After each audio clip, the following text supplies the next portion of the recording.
Now we want to look at a Swedish Cope profile, very popular profile. It is a true Swedish Cope, although it is a milled product. It also has a true saddle notch corner, which we're going to look at here in just a minute.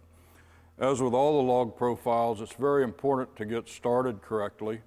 You need to pay close attention to your blueprints for the snap line location. In this case, our snap line would be at 5 3/16. Also, you'll notice that there's really no reference mark here to see how far this log side or this piece of log would overhang the subfloor. The details for that would also be in your blueprints, and we need to come over here and put a reference mark on the log itself to give us a place that we know should set on that snap line itself. So we have our snap line established.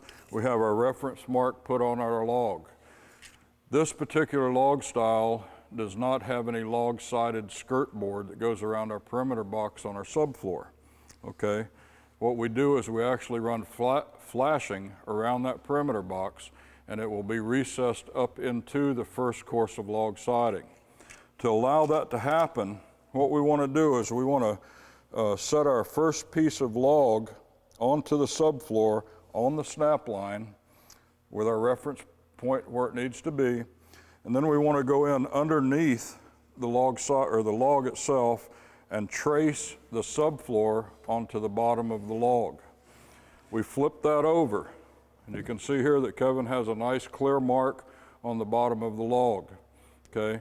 What we want to do now is take our circular saw and actually put a saw kerf into the bottom of this log, which will allow the flashing to go up into that particular log. We're going to do that all the way around the house to allow that to happen. The kerf cut itself only has to be about a ½ inch deep, just enough to allow that flashing to go up into the log.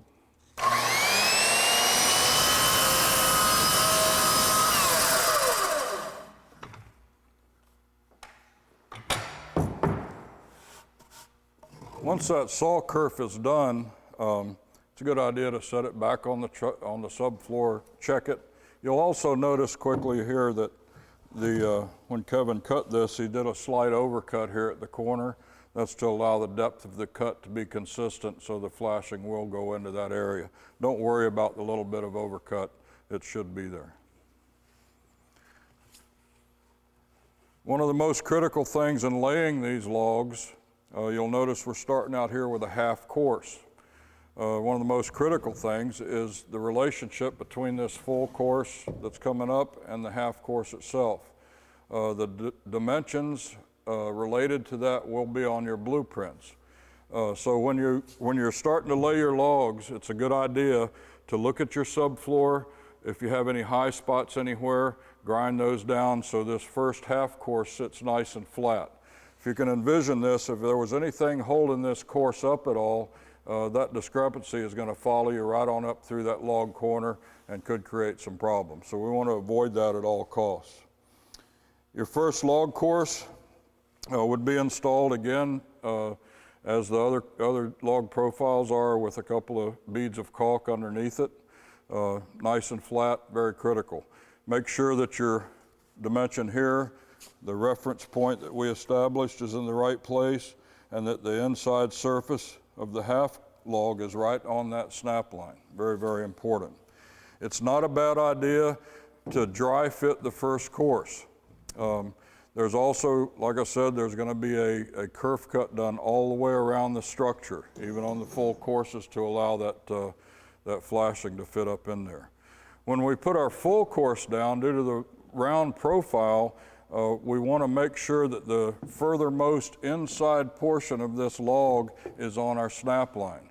You can see that Kevin's holding a framing square right off of the snap line to intersect with the inside surface of the round log here. That would be positioned the way it should be positioned. As we said, this would also get traced out. Make sure you're on the snap line, trace out underneath the log, and do your kerf cut down on the bottom of the full log as well. If your subfloor was built to the exact size it should be, you'll notice here that this traced line will come out right on the inside surface or on the outside surface of this flat portion on the bottom of the first log course. If that varies a little bit, don't worry about it. We want to make sure that the snap line's where it needs to be and that the log's on the snap line. So it really doesn't matter if that's off a little bit as long as the log's positioned where it needs to be.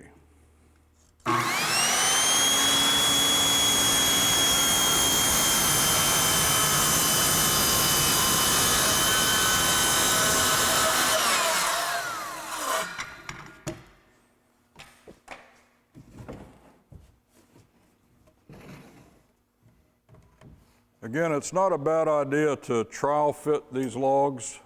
Make sure everything's the way it needs to be before you do the final installation. Okay, go ahead. When everything is set dry all the way around the first course and everything lines up, then you're actually ready to come back, install the first course. As Claude mentioned, along with the other profiles, there'll be 2 beads of caulk down on the first course of logs. You would have to start out with the half course. When the half course is fastened down and you're ready for your full course, there's a foam gasket that gets installed in the corner. We use that the 2-inch foam that Claude talked about earlier. This foam would go down against the subfloor, right in the middle of where the log would actually sit on the subfloor. Run around to the outside edge and cut the foam off. We want to make sure that this foam intersects the subfloor. Remember, there will be a couple of beads of caulk that'll be coming along here. We want to make sure that all that intersects to give you a nice horizontal seal as well as a vertical seal in that area. There will also be a row of foam right across the top edge of the log.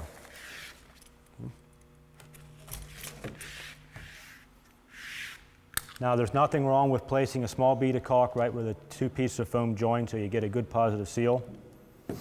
Some builders actually overlap this a little bit. You don't want to get carried away with it, but a 1/4 inch overlap or so is fine to also make sure that you got a good seal in that area. When you're ready to place the full log down, again, apply 2 beads of caulk onto the subfloor. You set your full log in place. Take your framing square, come off your snap line. Once you have it lined up, you want to install your lags. Make sure it's lagged down tight to the subfloor. That row is done and you're ready to come back and start your second row.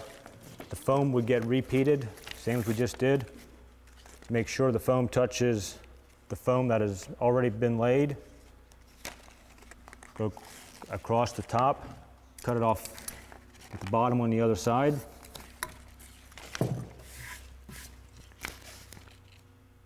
And then lay a bead of foam or row of foam right out across the top of the log.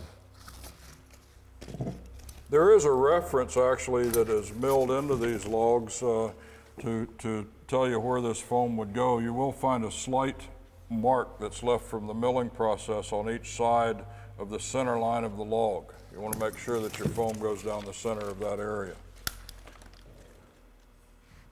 Pretty straightforward construction. These logs do go up very fast. You'll notice with the foam, it goes up real fast. Also, there's really no flat surface on the top of these logs. It is a true cope design, if you will, and it has, like I mentioned earlier, a true saddle notch in the corners. It's very critical to pay close attention to keeping these logs, especially plumb from log to log to log. You don't want to get your log wall running out of plumb. There is one way that will help to keep these logs running straight. At all the door and window openings, the end of the log will have a spline groove actually cut into it. We highly recommend that the bucks be installed when these logs are put up. The bucks would have a spline groove installed at the job site. We do supply the long splines, they would be installed, and then as the logs are laid, the spline would be caulked, logs would be set, and that will actually help keep your wall nice and straight for you.